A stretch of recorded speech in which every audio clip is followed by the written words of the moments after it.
सब ब्रह्मज्ञानी थे, सब तत्वज्ञानी थे, एक नहीं मिला। एक जब उदास होकर के बैठे थे तब तक आकाशवाणी सच होने लगी। वही सनकादि, सनक, सनंदन, सनातन, सनत कुमार, ये चारों बालक आए। उनके बड़े भाई तो थे लोग, इनके बड़े भाई ही थे लोग। कहे अरे नारद यहाँ क्यों बैठा है इस तरह से उदास, क्या बात है भाई? इस तरह से उदास होकर के बैठे हो, क्या बात है भाई? नारद कहे अरे क्या बतावें, हम तो समस्या में फंस गए, हमारे सामने तो बड़ी अजीब समस्या आ गई है। पूछे कौन समस्या आ गई जी? वही ज्ञान वैराग्य वाली बात कहानी बताए। कहे कोई बात नहीं, हल हो जाएगा। हाँ, तब जाकर के वो लोग कुछ उनको सांत्वना संतुष्टि दिए, कुछ उनको रियल तो वही वो भी नहीं था, डुप्लीकेट था। लेकिन अंधारा में कनवा राजा, अंधरों में कनवा राजा, अरे जहाँ कुछ नहीं था उसमें तो कुछ था ही। क्योंकि रियल ज्ञान वैराग्य तो केवल परमेश्वर के पास होता है। रियल जो वास्तव में ज्ञान वैराग्य मिलेगा कहां से? इस समय तो धरती खोजने लगी तो धरती पर भी किसी के पास नहीं मिला। धरती भी खोजने लगी थी, त्रेता में किसी के पास नहीं मिला। द्वापर में नारद खोजने लगे, किसी के पास नहीं मिला। उस समय कृष्ण थे नहीं, कृष्ण जा चुके थे। तीसरा ज्ञान वैराग्य का रहस्य बताएगा कौन? इसलिए जो उनके समर्पित शरणागत भक्त हैं वो ज्ञान वैराग्य के विषय में आपको बताएंगे जरूर, लेकिन वो ज्ञान थोड़े रहेगा। बताएंगे जरूर, शंकर जी अमर कथा कहे जरूर, पार्वती से, लेकिन अमर कथा थोड़े था। सुखदेव अमर कथा कहे जरूर, परीक्षित से अमर कथा थोड़े था। वो तो राम और कृष्ण का कथा था।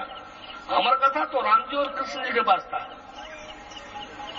ओरिजिनल अमर कथा वो है जिसके जानने देखने के बाद आपको दिखलाई देने लगे कि हाँ, हम अमरत्व से युक्त हो गए।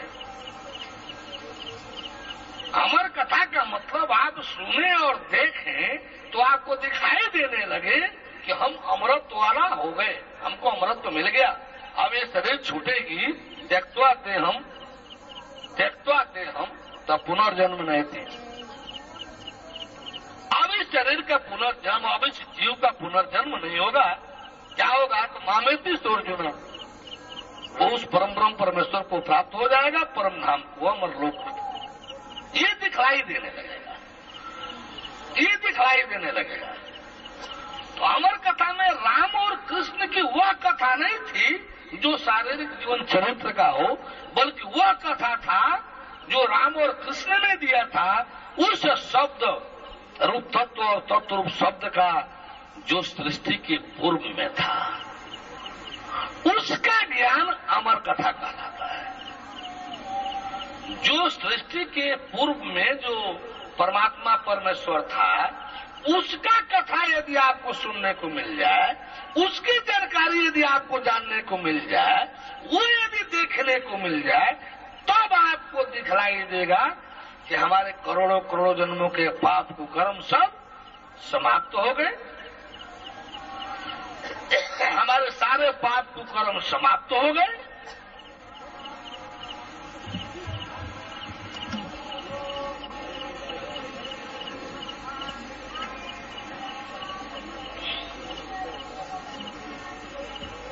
बोले परम प्रभु परमेश्वर की, परम प्रभु परमेश्वर की।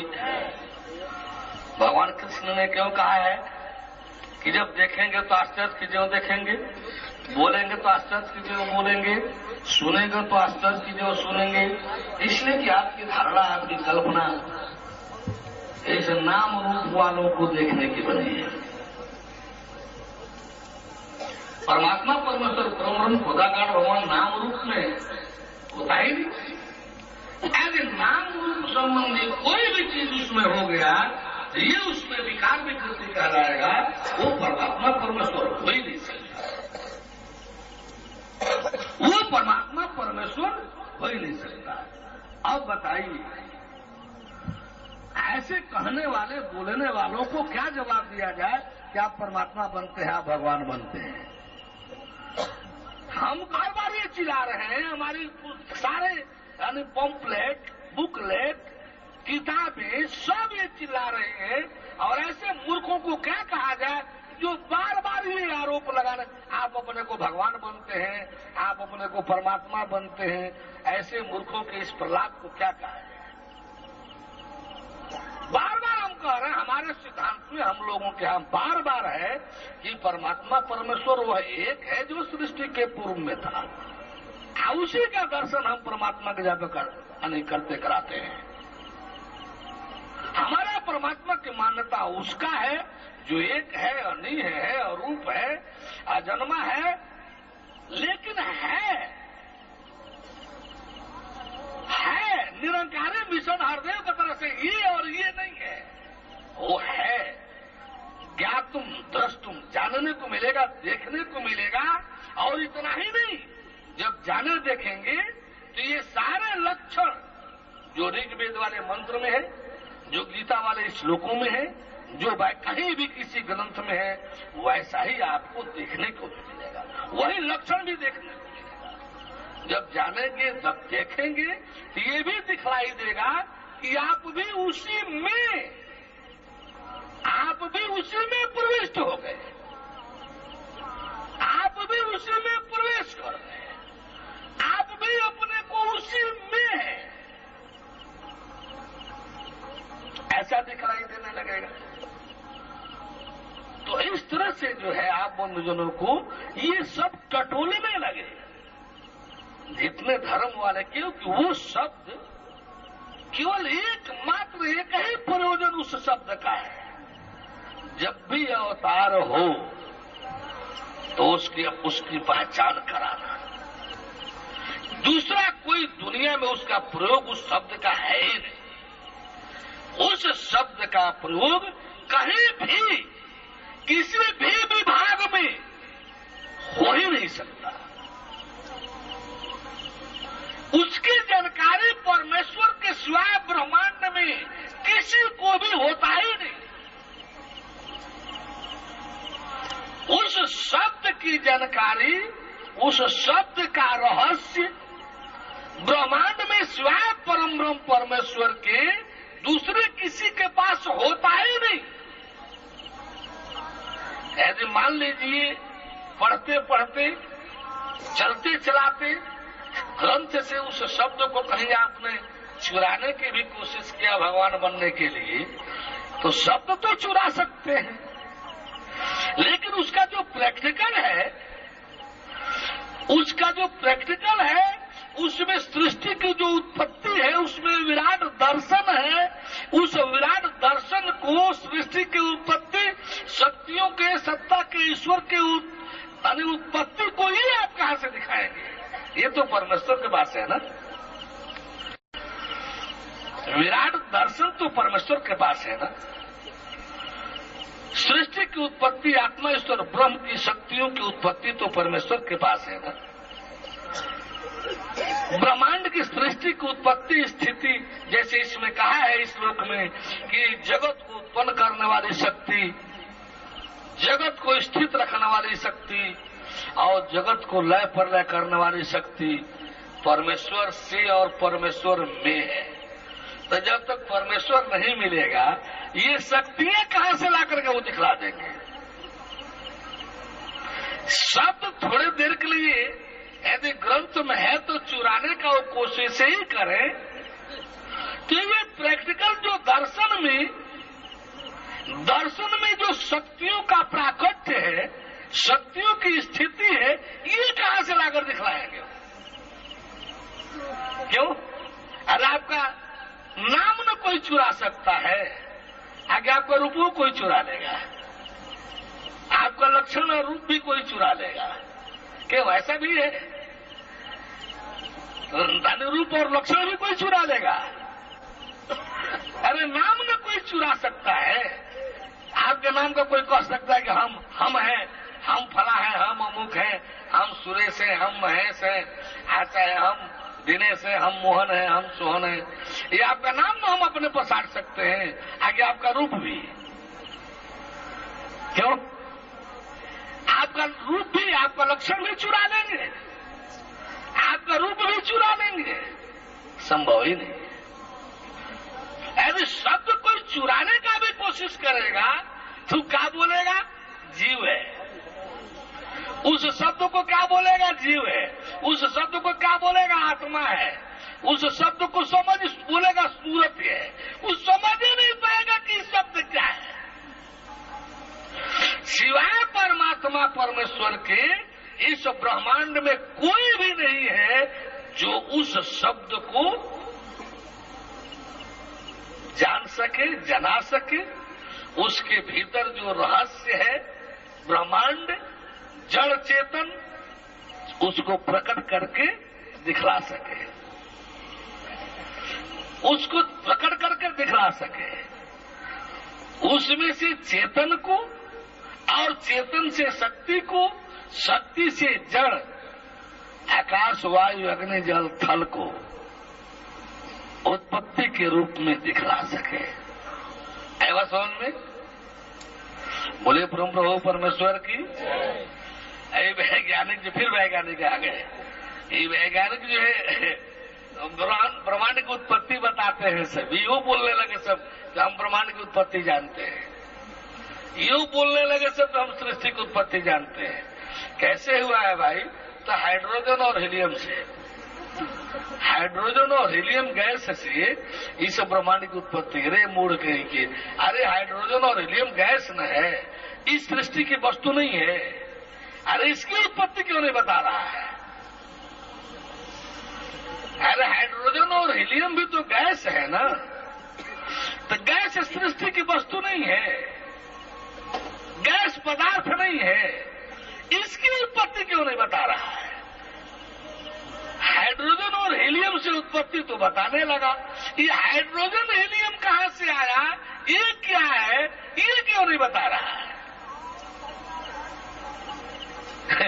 मुंह लटक जाएगा वैज्ञानिक लोगों को, मुंह लटक जाएगा। इन सबों को तो सेल और सेल्फ का भी अंतर पता नहीं है। इन सबों को हई डॉक्टरी करते, डॉक्टर साहब जी हैं सब, डॉक्टरी पढ़ते हैं सब। डॉक्टर खुराना जो है ये परखनाली पुत्र पैदा कर रहे हैं सब, सारे दुनिया को बलफ दे रहे हैं, परखनाली पुत्र पैदा करने लगे। अरे जब सीमेन ले ही रहा है, स्पर्म ले ही रहा है, तो ओवरी बनाया है कि जीन्स बनाया है?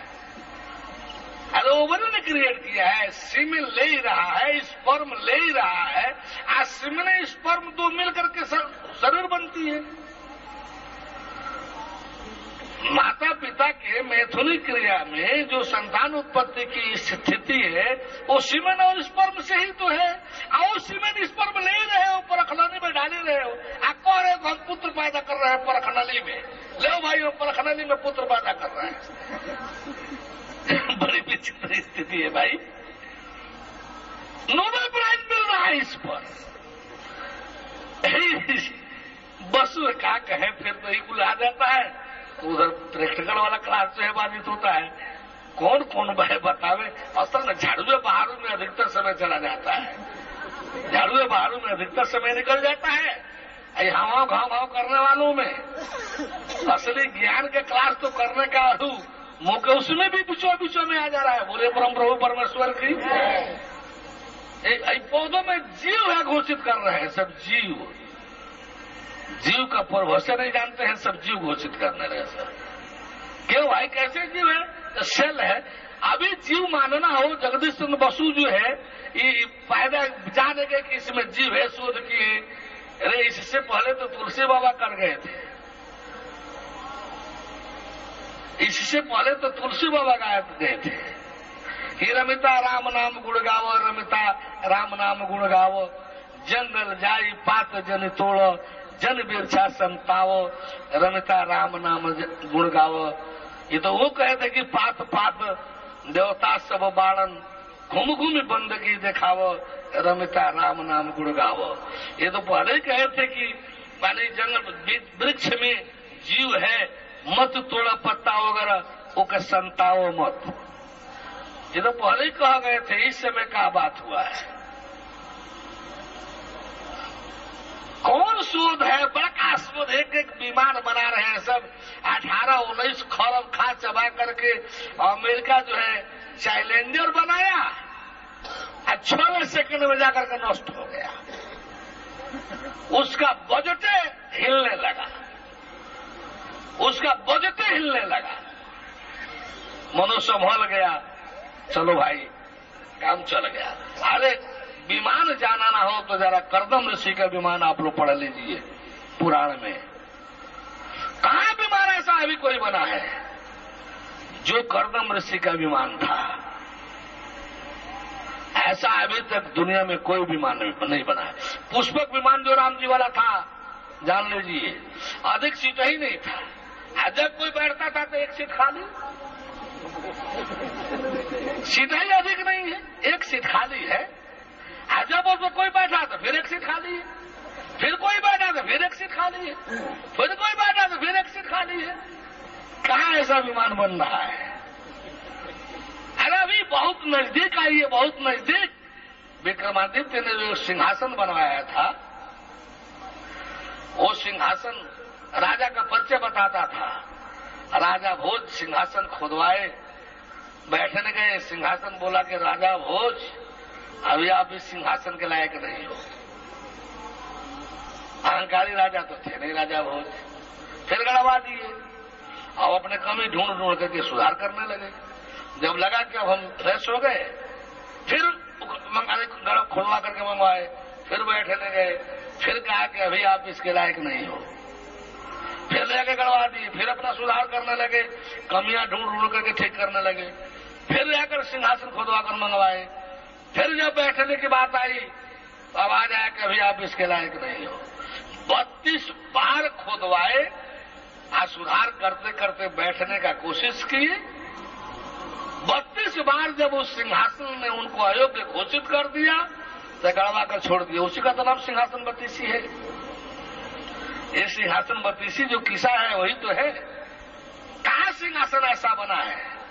एक आदमी को एक मशीन बनी भी लाई मशीन, तो कोनो मंत्री नेता उसके सामने जाने को तैयार नहीं होता। अमेरिका में हुआ, अमेरिका में राष्ट्रपति घोषित किया कि हमारे हर नेता मंत्री को इसे गुजरना पड़ेगा, सब रिजाइनेशन देने को तैयार होगा, प्रस्ताव वापस लेना पड़ा। भारत में अरे कुल लाई मशीन से गुजरेंगे, लाई मशीन से गुजरेंगे। छोड़िए, फिर से बात आई है, अब उस समय बोले परम प्रभु परमेश्वर की, अब सच बोलिए, सच बोलिए तो सबकी निंदा शिकायत हो, सच बोलिए तो निंदा शिकायत हो। झूठ बोलना हम लोगों के लिए इतना वर्जित है, उसकी जरूरत ही नहीं है। सच बोलने से जब सारी व्यवस्थाएं हम लोगों को मिल जा रही है, सारी सब कुछ परमेश्वर ने दिया है, सब कुछ परमेश्वर दे रहा है, प्रकृति सब कुछ कर करा रही है, किस बात को लेकर के झूठ बोले? बोले परम प्रभु परमेश्वर की। तो ये टटोलने लगे इन शब्दों को, लेकिन उस शब्द की क्या विशेषता है? क्या विशेषता है? वह एक अकेला ऐसा शब्द है जिसका ब्रह्मांड में दूसरा कोई प्रयोग ही नहीं है, सिवाय अवतार को मान्यता दिलाना, सिवाय परमेश्वर की वास्तविकता का परिचय पहचान कराना। एकमात्र एक ही कार्य इस शब्द का है। जब भी भगवान का अवतार भूमंडल पर होगा, जब भी भगवान का अवतार भूमंडल पर होगा, तो इस शब्द की मान्यता, यही शब्द है जो उनका परिचय पहचान कराएगा, जो उनको जानना देखना चाहेगा। इसके सिवाय दूसरा उसका कोई कार्यक्रम ही नहीं है, इसलिए कोई उसको पकड़ नहीं पाता। किसी भी विभाग में, किसी भी विषय में उसका प्रयोग हो ही नहीं सकता, उसका प्रयोग हो ही नहीं सकता। कैसे प्रयोग होगा?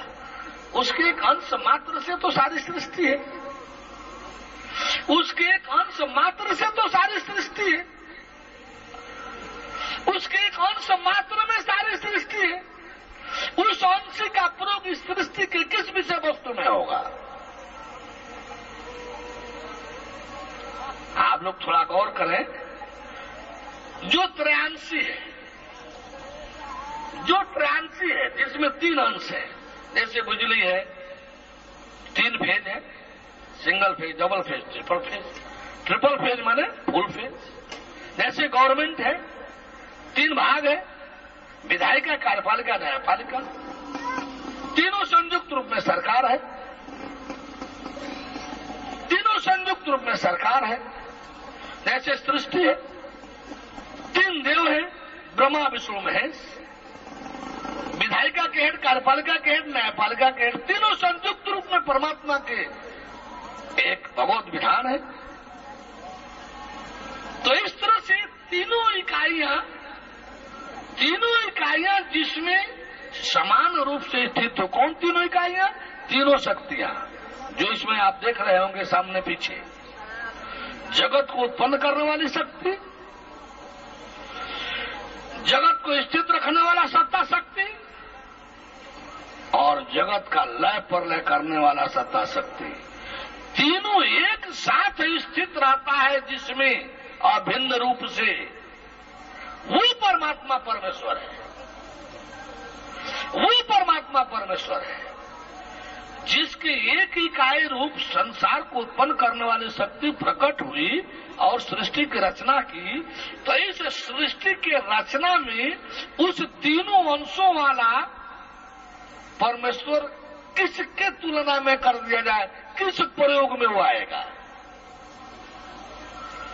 इस एक अंश मात्र में जो सृष्टि है, जो ब्रह्मांड है, इसमें उस त्रयांशी, उस परमात्मा का किस विषय वस्तु में प्रयोग होगा? हो ही नहीं सकता, हो ही नहीं सकता। उसके 2 इकाई में ही जो जगत को उत्पन्न करने वाली और स्थित रखने वाली है, इस 2 इकाई में ही सारा ब्रह्मांड चल रहा है, चलता रहता है, ये चलता रहता है। तीसरी इकाई का जब आगमन जुग जुग में एक बार भूमंडल पर होता है, तो उसी का नाम अवतार है, उसी का नाम अवतार है। 2 इकाई में ही सारी सृष्टि चला रही है। पहली इकाई को, उत्पत्ति वाले को जड़ मान लिया गया, और दूसरी इकाई जो आती है, जो इसको स्थित रखी है, जो इसको चलाती रहती है, उसको चेतन, वो चेतन, जड़ चेतन 2 ही में जो है ये सारी सृष्टि चला रही है।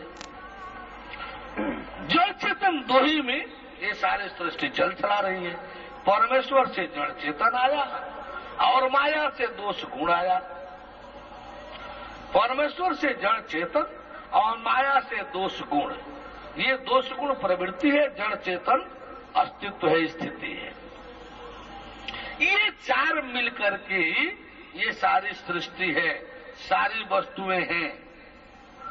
ये 4 मिलकर के, इसी 4 में सारी सृष्टि, सारी वस्तुएं हैं।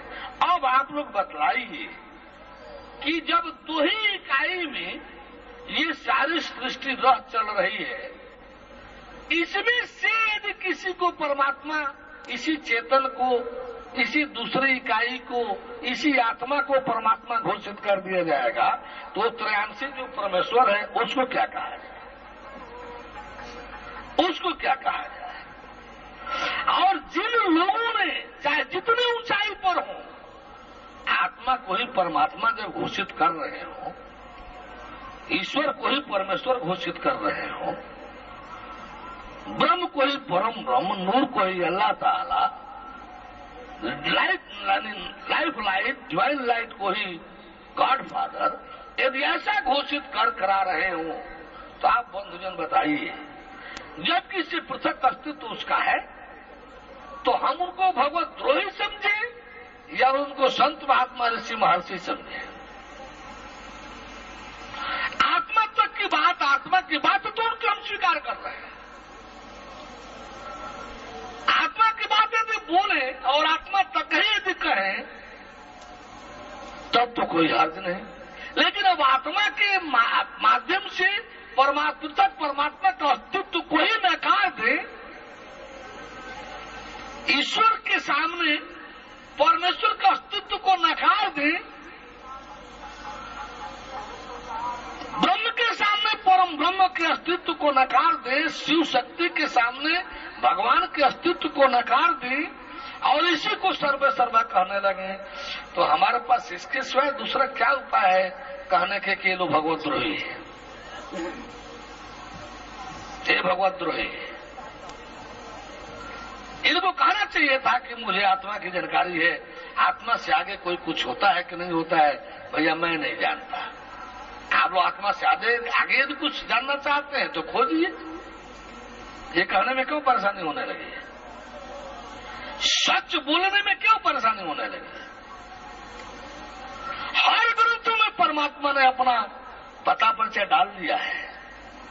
हर ग्रंथों में परमात्मा ने अपना पता परिचय पहचान डाल दिया है। किसी को न दिखाई दे तो परमात्मा क्या करे, किसी को न दिखाई दे तो परमात्मा क्या करे। इस तरह से जो है आप बंधुजन ऐसे ऐसे महत्वपूर्ण मर्यादित उपनिषदों में भी ऐसे बकवासपूर्ण झूठी बातें मंत्रों में है जिसमें सारे साधक जल भून रहे हैं, लटक करके बर्बाद विनाश को हो रहे हैं। आप लोग जब चाहे मैं दिखाने को तैयार हूं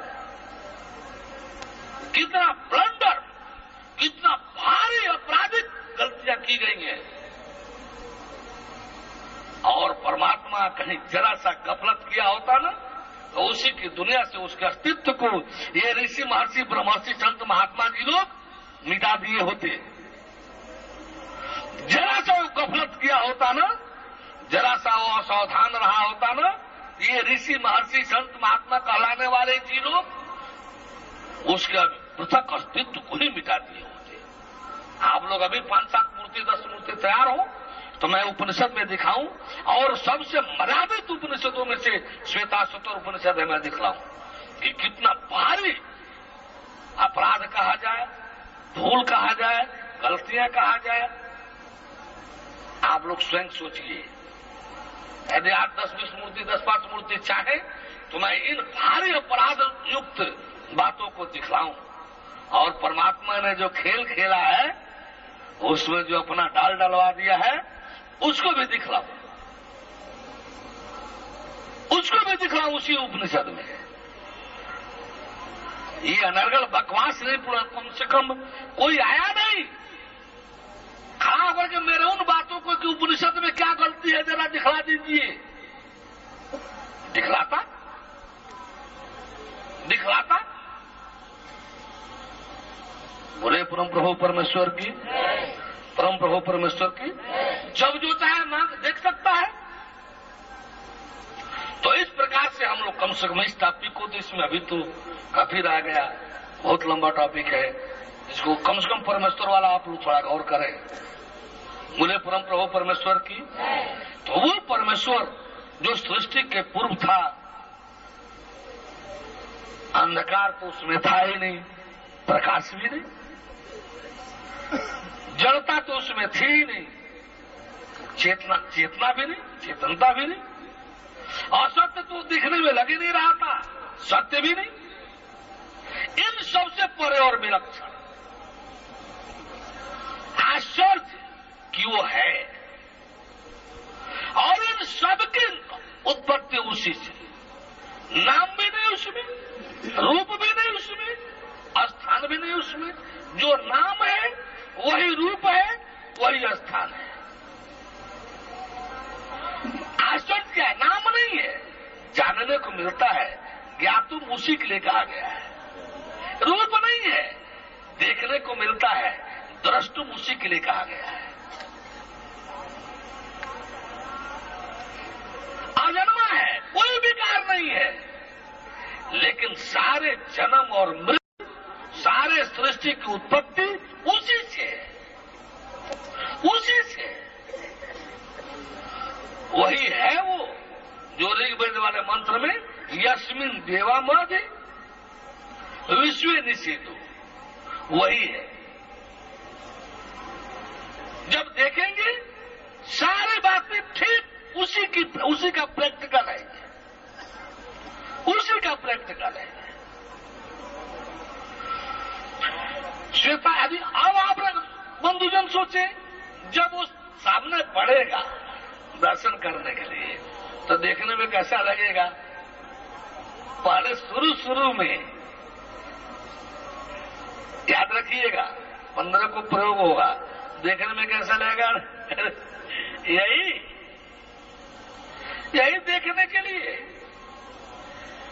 ये सब सत्संग, ये सारे सब प्रचार प्रसार यही देखने के लिए। राम जी को रावण क्या समझा पहले, अरे मरकट हित करो मैं जाई, आज ये तो धरो तापस दो भाई। उन दोनों भाइयों को मारना मत,